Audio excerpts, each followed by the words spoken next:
بسم اللہ الرحمن الرحیم۔ آج کا موضوع سنت کی اہمیت، سنت کا مقام آج کے دور میں۔ آپ صلی اللہ علیہ وآلہ وسلم نے فرمایا، جس دور میں میری امت میری سنتوں پر عمل کرنا چھوڑ دے گی، اس دور میں جو کوئی میرا امتی میری سنتوں پر عمل کرے گا، اس کو 100 شہیدوں کا ثواب ملے گا۔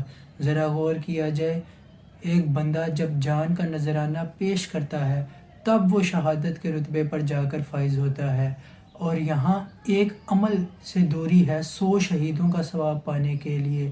بس جس کسی نے حضور کی سنت پر عمل کر لیا، اس دور میں جس دور میں حضور کی سنت کو بھلا دیا جائے گا، اس کو 100 شہیدوں کا ثواب ملے گا۔